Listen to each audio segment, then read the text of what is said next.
오늘 함께 우리가 읽어야 될 본문은 열왕기하 13장에서 16장까지 말씀입니다. 13장에서 16절에 보면은 상당히 많은 왕들이 나옵니다. 또 이 왕들이 나오는데 남유다의 왕들만 나오는 것이 아니라 북이스라엘의 왕들도 이름도 함께 나오기도 하고, 또 남유다의 왕과 북이스라엘의 왕의 이름이 같은 이름들도 있습니다. 아마 읽다 보면은 헷갈릴 수 있으실 텐데 한번 잘 따라오시기 바랍니다. 열왕기하 10장 13장에 보시면은 우리 PPT도 함께 띄워주시기 바랍니다. 북이스라엘 왕인 예후가 죽고 나서 그의 아들 여호아스가 왕이 되어서 사마리아를 다스립니다. 잘 안 보이시죠? 다음 걸로 한번 띄우시겠습니까? 그럼요. 여호아스 또한 여로보암과 같이 하나님 보시기에 악을 행합니다. 그럼에도 불구하고 하나님은 아람 왕이 북이스라엘 쳐들어왔을 때 그들이 학대받을 때에 그들을 구원해 주십니다. 하지만 여호아스는 아세라를 계속 남겨놓고서 또 계속 섬깁니다. 하나님은 다시 아람 왕을 통해서 그들을 공격받게 하고 많은 백성이 죽게 되었습니다. 여호아스가 죽고 그의 아들 요아스가 왕이 됩니다. 북이스라엘의 지금 왕입니다.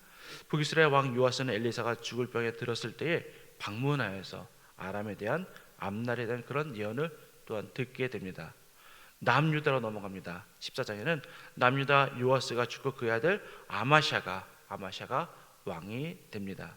아마샤는 하나님 보시기에 정직히 행하였으나 다윗과 같지는 못합니다. 아마샤는 북이스라엘과 또한 전쟁을 하지만은 패합니다. 아마샤는 요아스에게 붙잡히고 예루살렘 성전에는 금과 은 또 기병을 탈취를 당하게 됩니다. 요아스가 죽고 나서 그의 아들 여로보암이 왕이 됩니다. 유다 왕 아마샤는 반란으로 죽고 그의 아들 아샤랴가 왕이 됩니다.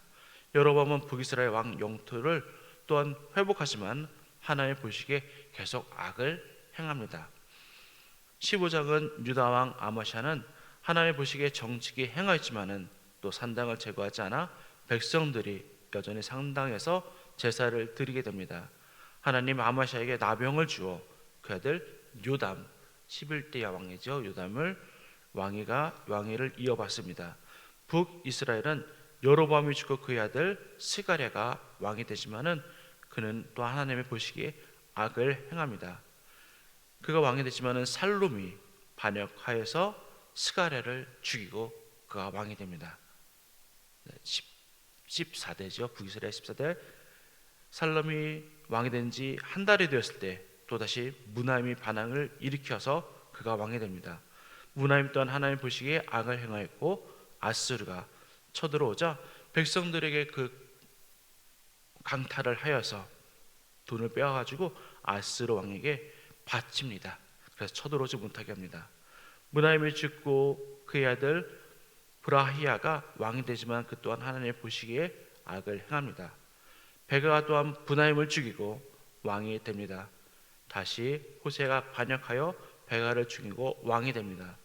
반면 이 유다는 우시아가 죽고 그의 아들 요담이 왕이 되어 하나님의 보시기에 정직히 행하나 또한 그들도 산당을 제거하지 못합니다. 열왕기하 16장입니다. 유다 왕 요담이 죽고 아하스가 왕이 되고 하나님 보시기에 정직히 행하지 않습니다. 아람과 북이스라엘이 쳐들어오자 아하스는 성전과 왕궁에는 금은을 아스르 왕에게 주어서 보내서 도움을 청합니다. 아스르는 유다를 돕고 아하스는 다메섹에 있는 제단을 보고 유다에게도 동일하게 그 제단을 만들라고 합니다. 상당히 많은 왕들이 나오고 북이스라엘과 남유다들이 섞여서 나오기 때문에 아마 조금 이해하는데 어려울 수도 있지만은 저렇게 한번 표를 보시면서 요 왕들의 이야기를 보시면은 조금 더 쉬울 겁니다. 유다의 왕들은 계속 다윗의 정통성을 이어가서 아들들이 이어가지만은 북이스라엘 왕들은 계속해서 반역을 일으키고 서로 죽이고 서로 왕이 되고 하는 역사들이 나타납니다. 오늘 이 13장에서 16장까지 통해서 우리는 하나님이 어떠한 분이신가를 한번 좀 볼 수가 있을 것입니다. 우리 본문을 읽었지만은 하나님의 마음에 합해야 합니다. 하나님의 평가의 기준은 세상에서 얼마나 이름이 알려졌는가, 얼마나 많은 부를 채척을 했는가, 또 훌륭한 업적을 쌓았는가, 얼마나 많은 권력을 가졌는가가 중요하지 않습니다. 얼마나 하나님 마음에 합하였는가가 중요합니다. 하나님의 평가는 언제나 하나님의 그 기준에 합당했는가입니다. 오늘 말씀 읽었던 말씀 보면은 예후의 아들 요아스에 대한 평가는 이렇습니다. 13장 2절 말씀 우리 한번 함께 읽어보도록 하겠습니다. 13장 2절입니다. 여호와 보시기에 악을 행하여 이스라엘에게 범죄하게 한 느바스 아들 여로보암의 죄를 따라가고 거기서 떠나지 아니하였으므로 합니다. 하나님이 보시기에 악을 행하였다라고 평가합니다. 그 다음에 그의 아들 요아스에 대한 평가는 어떠할까요? 13장 11절도 함께 보겠습니다.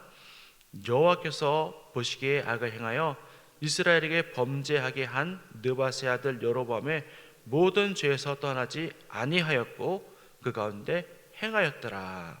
그렇습니다. 그도 하나님 보시기에 악을 행하였다고 말씀합니다. 우리 14장 24절도 함께 읽어보도록 하겠습니다. 14장 24절입니다. 여호와 보시기에 악을 행하여 이스라엘에게 범죄하게 한 느바스의 아들 여로보암의 모든 죄에서 떠나지 아니하였더라. 15장 9절 말씀도 함께 보겠습니다. 15장 9절 그의 조상들의 행위대로 여호와 보시기에 악을 행하여 이스라엘로 범죄하게 한 느바스의 아들 여로보암의 죄에서 떠나지 아니한지라. 한 번 더 보겠습니다. 15장 18절입니다.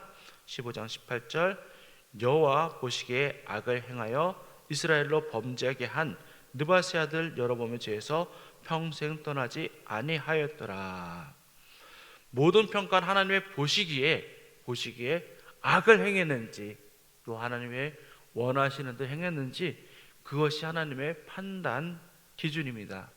이 북이스라엘을 보면은 대부분 하나님의 보시기에 악을 행하기 때문에 그들의 왕의 재임 기간은 짧았습니다. 또 왕조가 그리 못 가고 오래 못 가고 3, 4대를 넘지 못합니다. 반역을 일으켜서 죽임을 당하고 새로운 왕조가 들어선 것을 볼 수 있습니다.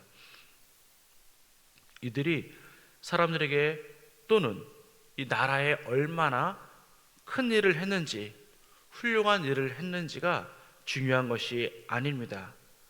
북이스라엘 여로보암은 이들이 잃었던 땅을 회복하였습니다. 14장 24절 25절 말씀 함께 읽어보도록 하겠습니다. 14장 24절 25절입니다.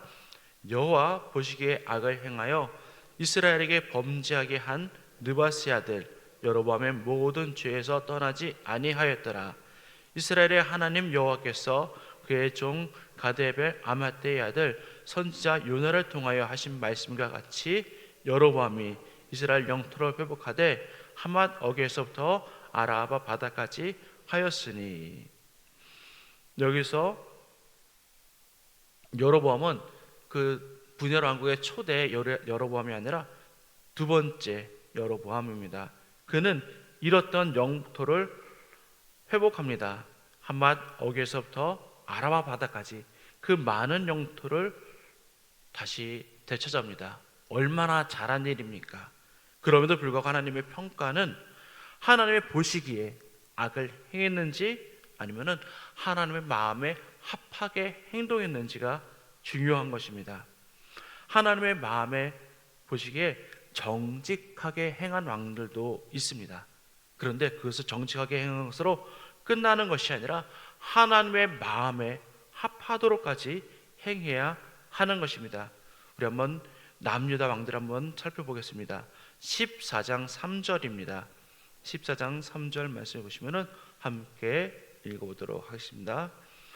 아마샤가 여호와 보시기에 정직히 행하였으나 그의 주상 다윗과는 같지 아니하였으며 그의 아버지 요아스가 행한 대로 다 행하였더라.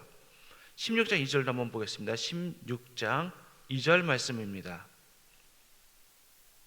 16장 2절 아하스가 왕이 될 때의 나이가 20세라.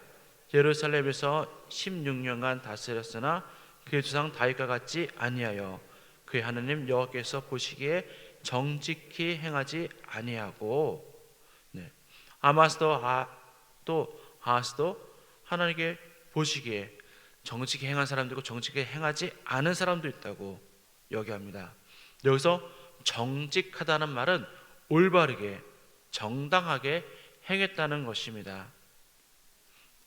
우리 15장 34절, 35절, 15장 34절, 35절도 함께 읽어보도록 하겠습니다. 15장 34절, 35절. 요담이 그의 아버지 우시아의 모든 행위대로 여호와께서 보시기에 정직히 행하였으나 오직 산당을 제거하지 아니하였으므로 백성이 여전히 그 산당에서 제사를 드리며 분향하였더라. 요담이 여호와의 성전의 윗문을 건축하니라. 이들이 하나님 앞에서는 어느 정도 정직하게 율법을 지키며 행하였을지는 모르지만은 백성들의 산당에서 제사를 지내도록 그냥 그들을 내버려 두었습니다. 왕으로 자신뿐만 아니라 이스라엘 백성들도 하나님을 온전히 섬길 수 있도록 그들은 인도해야 했던데 그러지 못한 것입니다. 하나님의 마음에 가장 합했던 왕은 누구입니까? 바로 다윗입니다. 그래서 하나님께서 언제나 평가하실 때는 다윗이 그 기준이 됩니다. 우리 말씀 두 절 다시 한번 더 읽어보도록 하겠습니다. 사무엘상 13장 14절입니다. 사무엘상 13장 14절. 지금은 왕의 나라가 길지 못할 것이라 여호와께서 왕에게 명령하신 바를 왕이 지키지 아니하였으므로 여호와께서 그에 맞는 사람을 구하여 여호와께서 그를 그의 백성의 지도자로 삼으셨느니라 하고. 사도행전 13장 22절 말씀도 한번 읽어보도록 하겠습니다. 사도행전 13장 22절입니다. 패하시고 다윗을 왕으로 세우시고 증언하여 이르시되 내가 이새의 아들 다윗을 만나니 내 마음에 맞는 사람이라 내 뜻을 다 이루리라 하시더니, 하나님의 뜻에 따라서 자신뿐만 아니라 이스라엘 백성들도 하나님께로 이끈 왕이 바로 하나님의 마음에 합당했던 그 다윗 왕입니다. 오늘 우리가 읽은 이 열왕기하 13장에서 16장까지의 말씀에 보면은 하나님의 마음에 합했다고 나온 왕은 아무도 없습니다. 그렇다면 다윗 외에는 정말 하나님의 마음에 합했던 왕이 없었던 것일까요? 그렇지 않습니다. 열왕기상 15장 11절 말씀에 보면 아사가 그의 조상 다윗같이 여호와 보시기에 정직하게 행하여라고 분명히 다윗 외에도 하나님의 마음에 합당했던 왕이 있었습니다. 그는 다윗의 고손자였습니다.